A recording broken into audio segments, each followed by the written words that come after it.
السلام عليكم ورحمة الله وبركاته. أمي الله تعالى تنوك ولمن كبركة ككشني نما تامنيني الله فيكو شروع جون في سمنتيكا جومين كدي كتمدام فين بكا من رمضان وتينا دان تغني نودي أبا القاسم محمد البشير صلى الله عليه وسلم جومين دو نسلا كشين كلي الله تعالى بسري كشينتا على كسري جونكا كشيني نمادو فوكا سيكان ورنيالي ما كبوتاسما كونو دونيما يا الله يا ربنا بايني مسبالا في أكاهينا مبلا كمبلا جري كهورنيا كبوتاسما كونو دونيما نوبرا يانغا ولا نبنيونا في تفسير سورة آل عمران سورة من بي ني الله تعالى يا تغدا عمران كدما يلا أمبيكو سورانا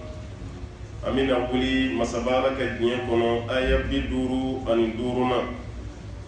o aya bi duuru ni duuruna o bɛnna Seydina Isa Allahu taala ye kabako minnu kɛ a ye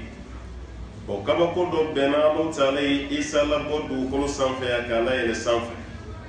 a labɔli min kɛra yen a ma kɛ ni saya ye a labɔli min kɛra yen a ma kɛ ni fagali ye ala y'o jɛlen fɔ kuranɛ kɔnɔ k'u ma Isa faga u ma Isa panti u tigɛ yɛrɛ ma da Isa kan ale ala ye bɔnfɛn ɲɔgɔnya de kɛ ni Isa ye u bagara cɛ dɔ de ma k'o minɛ k'o faga ka genge yiri la n'an ɲɛ b'o de la kuran sanfɛ bi mɔgɔw bolo walima nasara diinɛ tigila mɔgɔw bolo k'o ye Isa ye mɛ ani Isa ka jan ɲɔgɔn na a da kɛ diɲɛ laban waati ni Isa nana a yɛrɛ bɛ kuran ninnu bɛɛ minɛ a b'a bɛɛ kɛri silamɛ minnu bɛ fara kan n'olu bɛ jɛ ka kuran bɛɛ minɛ diɲɛ bɛɛ kɔnɔ ka kuran bɛɛ kari foto min filɛ nin sanfɛ nin tɛ ne Isa ye alakira nin fɔ an ye sallallahu alaihi wasallam o tuma Allahu taala bɛna kabako min kɛ Isa ye ka Isa layɛlɛ ka taa sanfɛ ka sɔrɔ Isa ma sa a ma sa Isa bɛ sanfɛ cogo min ala bolo ala de b'a wa Isa ka jiginni kan ka daw la i n'a fɔ i dara la cogo min ko kuranɛ jiginna alakira kan sallallahu alaihi wasallam Isa ka jiginni kan ka da la i n'a fɔ i kan ka da la n'an sara mina wuli cogo min Allahu taala ɲɛkɔrɔ ka da kan ni ko Isa tina dɔrɔn i ma da la ko la ni ko Isa tina dɔrɔn alakira ye mun fɔ i ma da la diinɛ baara tɛ ni hakili y'a ye cogo min o tɛ dɛ diinɛ baara ye dalilu de ye dalilu min bɛ kuranɛ kɔnɔ ani hadisa ni dama mɔgɔ fa ka ko tɛ mɔgɔ ba ka ko tɛ mɔgɔ bɛnkɛ ka ko tɛ mɔgɔ tɛnɛmuso fana ka ko tɛ diinɛ ye diinɛ ko ye ala ko de ye ala ko cogo di kɛra ko cogo di sallallahu alaihi wasallam o tuma na o masaba ala de y'a sabati a ka kitabu kɔnɔ ko Isa bɛna ala kɛra de fana y'a sabati a ka kumakan jɛlenw na k'a fɔ ko Isa bɛna parce que Isa taara sanfɛ a bɛna siga si t'a la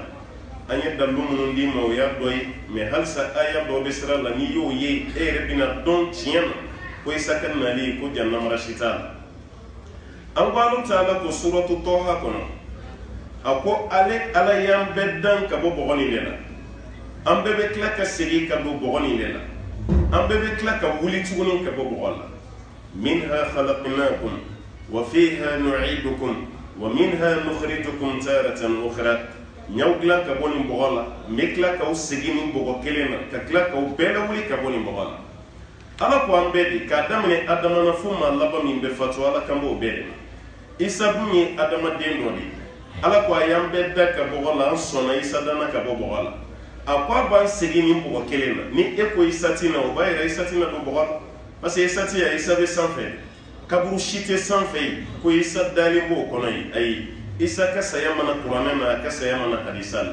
ala m'a fɔ a sara kira fana m'a fɔ k'a sara sallallahu alaihi wasallam o b'a yɛrɛ Isa bɛ sanfɛ yen a kɔni b'a la bolo cogo min na ala de b'a dɔn mɛ i ka da la ko Isa bɛ na parce que ala ko a bɛ don bɔgɔ min na Isa m'o kɛ fɔlɔ n'a nana a bɛna don bɔgɔ la de buru min bɛ fiyɛ an bɛɛ de bɛ wuli ɲɔgɔn fɛ mɔgɔ tɛ wuli ka maa tɔ dɛ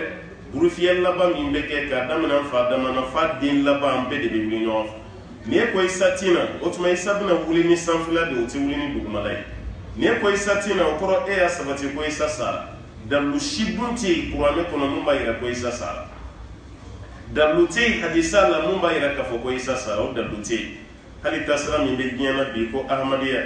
kaburu dɔ bɛ Kashmir n'o ye Pakistan ani Inde bɛ ɲɔgɔn sama yɔrɔ min nɔfɛ Kashmir dɔ bɛ yen a bɛ Inde fɛ Kashmir dɔ bɛ yen a bɛ Pakistan fɛ kaburu dɔ bɛ u bolo yen ko de ye Isa kaburu ye parce que n'a fɔra ko Isa ma sa dɔrɔn olu ka cɛ ka lahala bɛ sin ka da kɛnɛ kan ten n'o ye Ahamadu ye ka da k'a fɔli min kɛra ko Isa bɛna diɲɛ laban na Ahmadiyya mɔgɔw y'a yira ko Isa wɛrɛ ko tɛ dɛ k'olu ka cɛ Ahamadi de bolo parce que o nana kaba o de ye Ala ka Isa ye mun fɔra k'o bɛ na k'o de kɛra Gulamu Mirza Ahmadi ye o kɛra olu ka hakilina ye a filanan n'a fɔra ko Isa ma sa olu ka taasira nkalon bɛ da kɛnɛ kan parce que olu yɛrɛ bolo k'a fɔ k'u ka cɛ nin de tɔgɔ ko Isa munna ka da k'a fɔra k'a yɛlɛla sanfɛ a bɛ tila ka na mɔgɔ wɛrɛ tɛna tuguni mɔgɔ kura la o y'o cɛ kelen pe de o tuma olu de y'a sabati k'a don mɔgɔw kun na ko Isa sara kaburu bɛ Kashmir n'o ye Pakistan ye ko kaburu nin bɛ yen alors que sababa t'a la Isa ma sa a kaburu ma don yan fɔlɔ nka kaburu bɛna don yan sigasi t'a la Alakira y'a fɔ sallallahu alaihi wa sallam diɲɛ laban waati taamasiyɛn dɔ ye Isa ka jigin ka na dugukolo sanfɛ n'a nana fana a bɛ jigin yɔrɔ min na o fɔra an ye ko Siri capitale Damashqa n'a bɛ f'a ma Damas o Damashqa Isa bɛna jigin yɔrɔ dɔ bɛ yen ko Manaratul Bayda mɛlɛkɛw bɛna ni Isa ye k'a lajigin a bɛ bɔ Siri a yɛrɛ ye ka taa Madina a bɛ bɛn ni seli waati dɔ de o seli waati la n'a ye jama ye mɔgɔw b'a ye dɔrɔn u b'a dɔn o b'a fɔ nin Ala ka nin ye nin Ala ka kumakan ye e ka tɛmɛ i ka bila n ye ka seli ni jama ye a b'a fɔ ayi ne ye alimami kɔfɛ mɔgɔ de ye bi ne tɛ alimami ye aw ka alimami min bɛ yen a y'a o bila o ka tɛmɛ n'an ye ne yɛrɛ bɛ seli o kɔfɛ Isa yɛrɛ bɛ seli ni seli banna a bɛ wuli k'i jɔ a b'a fɔ Ala ye n na segin ka na i n'a fɔ Ala tun ye layiru d'aw ma cogo min nka n na kun ye fɛn damadɔ de yala u labɛnnen don k'an dɛmɛ wa Alakira yɛrɛ ko sallallahu alaihi wa sallam ko silamɛw b'a fɔ k'an labɛnnen don k'i dɛmɛ Isa b'a fɔ ko Ala ye ne bila ka na lɛ o lɛ bɛ dugukolo sanfɛ n k'a bɛɛ faga Ala ye n bila ka na fɛn min ye tilenbantiya ye o ka sabati dugukolo kan n na kun dɔ fana ye kuran minnu bɛ yen n'a bɛ nansaraw kan na k'ale de gengera la tiɲɛ tɛ n na kun ye k'o fana bɛɛ lajɛlen fana kari silamɛw bɛ nisɔngɔ sara min na n na kun ye k'o fana bɛɛ lajɛlen bali Dajjali Isa na kun ye ka Dajjali fana faga Yajuju ni Majuju Isa na kun ye k'o fana faga bon ni e y'a sabati ko Isa tina jɔn bɛ Dajjali faga a sabu an ka jamana kɔnɔ ko ni a danna Dajjali fagali ma ko Isa kɛ to ye k'olu tɛ dɛsɛ Dajjali la yɔrɔ adamaden ma fɛn min ye i bɛ jafariya kuma caman fɔ dɛ Alakira yɛrɛ sallallahu alaihi wa sallam a delila k'a fɔ Umaru ye kamalennin dɔ ka ko la ko Umaru ni nin cɛ kɛra Dajjali ye i tɛ s'a la dɛ kira yɛrɛ ka ɲɛnamaya la cɛ dɔ bɔra tɔgɔ ko Sɔfi Ala ye kabakoba kɛ kamalennin ye mais denmisɛnnin ye Alakira yɛrɛ kun tɛ ka se ka cɛ ka ko yɛrɛ faamu fo Ala k'a da kɛnɛ k'a ye n'a ni bɛnna kare kɔnɔ sisan a b'a yɛrɛ funu k'a yɛrɛ funu k'a yɛrɛ funu i tɛ tɛmɛ sira si sɔrɔ i tɛ se ka tɛmɛ a bada a bɛ kare bɛɛ minɛ mɔgɔw la ko Sɔfi kira yɛrɛ tora a bɛ k'a ka lahala lajɛ don dɔ Ala ka ciden taara a ka yɔrɔ la k'a bɛ taa bɛlɛn k'a lajɛ cɛ nin ye mɔgɔ sugu jumɛn ye o y'a sɔrɔ Ala ka ciden digi bɛlɛn tamurujuw kɔfɛ ka Alakira to kana a ba y'i kanto a ma ko karisa Ala ka ciden bɛ kana dɛ a wulila k'i jɔ a ye Alakira na yɔrɔ lajɛ Alakira bɔra tamuruju kɔfɛ Alakira ye ɲɛsin a ma Alakira y'a fɔ a ye Alakira jaabi alayhi salatu wasalam Alakira ko a ma ko ne ye fɛn dɔ dogo n kɔnɔ yala i b'a dɔn kira bɛ fɛ ka cɛ tester mɔgɔ sugu jumɛn jinɛ de don wa mɛlɛkɛ don wa adamaden de parce que mɔgɔ ye kuma caman fɔ a ka kɔ la kira ko fɛn dɔ dogolen don n kɔnɔ yala i b'a dɔn fɛn min don wa a ko Alakira ma k'ale b'a dɔn Alakira ko ye mun ye a ko dukh o y'a sɔrɔ Alakira y'a dogo a yɛrɛ kɔnɔ dukhan n'o ye sisi ye Alakira kun y'o de mun dogo a yɛrɛ kɔnɔ fɛn min bɛ mɔgɔ kɔnɔ ni Ala tɛ esike maa b'a dɔn Alakira bɛ de b'a dɔn mais kira ko fɛn min bɛ n kɔnɔ i b'a dɔn a ko Alakira ma b'a dɔn kira ko mun don a ko dukh n'o ye dukhan n'o ye ko de dogolen de kɔnɔ Alakira ko ye mun fɔ tiɲɛ mais e ka nin ko ɲɛ nin Ala Taala bɛna an labɔ i ka ko ni tiɲɛ kan hali a tɛ mɛn wa i ka ko dan kɔni i tɛ tɛmɛ o fana kan fiyewu o bɛɛ la Alakira ma cɛ ka lahala fɔ mɔgɔ ye mago bɛ mun na jama wulila Madina o ko Alakira ma an ka cɛ nin faga ko ka d'a ka Dajjali kira y'i kanto mɔgɔw ma ko n'a ma kɛ Dajjali ye aw bagara ma dɛ nka n'a kɛra Dajjali ye aw tɛ sa parce que mɔgɔ si tɛ se ka Dajjali faga ni Ala ka kiraw tɛ Ala ma Dajjali fagali kirisi di maa si ma fo n'a kɛra a ka kira ye Umar bin Khattabi yɛrɛ dimina don dɔ ani pamuru nana ko Alakira ma sallallahu alaihi wa sallam Alakira i t'a to an ka kamalennin nin faga mɔgɔw ka lafiya wa a ka ko sigalama bɛ bɛɛ dusukun na Alakira ko Umar bin Khattabi ma a ko Umar n'o y'a sɔrɔ a ma kɛ Dajjali ye aw bagara ma nka n'a kɛra Dajjali ye Umar i kan'i yɛrɛ nɛgɛ i tɛ se k'a faga fiyewu itisa me fe ka mun fo Umaru desera ka fen min fa on mi se ko fa anti se ko fa kamale ni yere kuma ni mi agulla ki jo jama cela ako mo go baga fa le dajali ko mo go ma rodo fam ko ala kira ko sallallahu alaihi wasallam kuni dajali nana tedo Madina tedo Makka ni aw ko ne dajali ne bangera Madina kono woni ne tato in Makka hijila no suro ne dajali ne se ga doni ndugu fla kono tisi otumante dajali wa tiere fana na dajali kunte mais Allah taala ya ka ko ke ka ko de isan na li do be ke ka dajali fa ala kira ko sallallahu alaihi wasallam ko nabi nyuma shimana fikata sura ya ka mo la strani dajali ka koy kaba fo mo waya ta do wala ko kamane ngoro mi fene do kunye kelen de bal o korote ka nye ba tina ina fo do ba fo chugo ay anya flap wala me chugo me afene nya bet ma kini yan fan fenye o de datulin ya nye grompe de bifleri a sebenen ba tina ko kafir mo mi kafir o sebenen lo atin ala kira ko sallallahu alaihi wasallam abe do jie dugu be la fona kara makani Madina ka se ka do ya ba ala ikaba ko chama madi bole atiye har na kaburu la sa ba bushi kaburu kono shube wule kido mo go be tuba nofe aba fo sanji kana sambina abe du ko loro do bushi dro samum be bo warja be bo mo go bata ko me ko kafiri do ko salamete me nofe mo go chama be tuba nofe anaka kafiriya parce que te kira ko ali salatu wassalam na jombe dajali faga ko isa ne ko isa tina donde bina dajali fa ya juju ni majuju fane be bo no bora fele bina fitna badi ke dugukolo sanfela jonne ba faga sayidina Isa de ba faga parce que abina Allah taala de deri Allah taala be tunu sanji kiselama do de jigi ka bo sanfe ka do yajuju ni majuju nu farkolo la ka bedun ka ba u dewnu modew u bele de misani Isa ka ala wele o bayra na kun chaman badi be Isa la ni ere bolo koni san na kabina ni fen dumay ala kara de ci den la bay ni san na est ce ci den wala mana e ma fam Isa ka mission to de be o maba wana na fene abe continuer no mission li ati fembo kiraka kiraya la kalabani ati fembo wa Isa fene kan nabi ma bi to chugo ati foi bo aflana ala kira ko ala bina Isa ka do de jabi mona ko Isa ya nyini ala fe ko ala ka leke ala kira monton de sallallahu alaihi wasallam o tumana ni Isa na ka benale ka wati ko Isa kira le ka monton do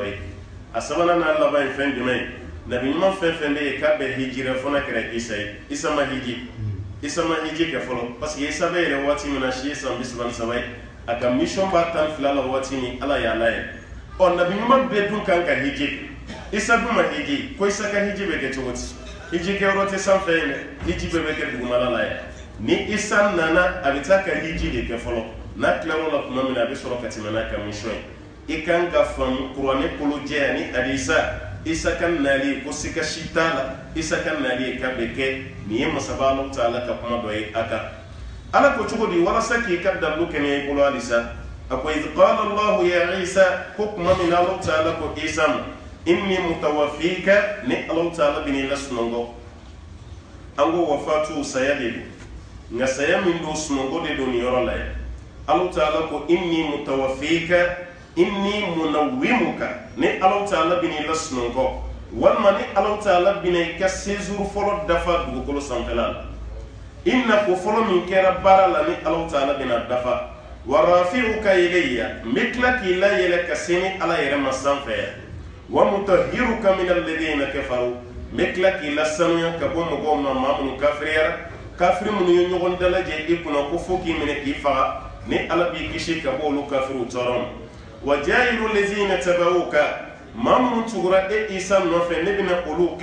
فوق الذين كفروا مون سانجي مامون كافريرا إلى يوم القيامة كتاب لك يا مدونا ماما تغرا إيسا كو كاتي دار إيسا لا ني ألا بنو نوتي إلى موغي كروتا ني درجي ني لمن ياي مغوني سانجي مامون كافريرا إلى يوم القيامة كتاب لك يا مدونا ثم إلي مرجعكم ko kofe kafir faraslame ka bele jini mesigi kanani Allah taala de yoro laya fa ahkum bainakum mekiri tige awni nyonje fima kuntum fihi takhtalifun aw kumba kan nyongon fonko nyongon nyaponya mina ni Allah taala bo kiri tige awni nyonje aw baga nyongon fonko nyongon muna o jume don galo e kuma chama fal akoy fen jume yaba Isa sarawa masa munu ko a kun sara munu ko a masa ko Allahu taala be kiri tigay nga belebele baye munye munu ko Isa ye Ala de ani munu maso adiyam munu ko Isa ye Ala de o tumana kiyama kene ke Ala ba yira kula ka fo ko dentale o ye kiri tigeli mawni mache mamunu nya sabati ko dembe Ala bolo ani munu nya sabati ko dente Ala bolo o kiyama kene ke Ala bina tani fene je asala kira ko sallallahu alaihi wasallam ko kiyama kene ke Ala bina jama do fara ñon ka manui Ala ba fuye aw yene Ala neni wa aw kafirerane Ala made ayen neni wa klara kan galon tigiya ko mo goyre bi kan to Ala mako Ala on be neni togodi wa anta rabbul alamin edi dam fembe la dilen dam masay on be neni togodi on be galon tigiya togodi kasore de be la dilen tigiya kala bi kan to Ala maduma ni Ala ya yira ko denti mbulu aw ko dembe ne bu na yi denya sabati ni Ala la doro ko kay neni abatin hal on yere on se ka den soro fo fenga bwana ni fema bwana se ka den soro ni do bora Ala la doro yi Ala ya na ashileni o bayira ka fo ni ko dembe Ala bulu doro yi Ala ni meni on ma den soro avec lebu do de on meni ko Ala yi den soro doro yi lebu de Ala kuma don so ko ni kulushi bo kulushi la to ti do re shi ni chesri galati kulushi mana ko kulushi la to mi mbela o ti kulushi ma ko nya ato kare chesri galati ni den bore la ka badura ila fuma imay na yi den so dura me ni soja a kar say den so o ko fay den reso do di baga boala imay fa be koro ibe koro fi be na gashi katafe parce que fem mun bore la o de ba to yere be dese kan ka fon fen ke be desa bela jere ibe desa bo ne o dem ko sabatira Ala la do ko mani Ala ni Ala bo de fo ne ya fo den tembulo ko den be ngolo ayene ni afla na o yene galontiya o galontiya dikra ni fen jumay ne ya yira ni aw sarabe wuli kiyama keneka aw ko sayay ci mesaka kuno ko e galoyi ani taw dole ni saka kuno e galoyi abu wuli adama dembe wulen do ijole ndi senga fini tila fuglanti kuna blogitila plushitila samarati sena chawbeti muso beti belan kulun tan fulale jole no yok ala ba kam masaya yira na anye aw yila ni ode ne aw dam tugo min klara ka sin kana ni aw yeti aw ko saka kunu ti tieni taw be dole ni nyako munu nya galontiya Ala be kuma jolula ani munu ko ko dembe Ala bu Ala ka bo de maye fa ahkum bainakum fima kuntum fihi takhtalifun be kiriti ga woni no wonche fena aw kuma ka fongo no nya keni femi isaka kiboreyala ani saka kunu o galo no tie ni Ala de bina kiriti aw ni no wonche bi no e kiyama kene na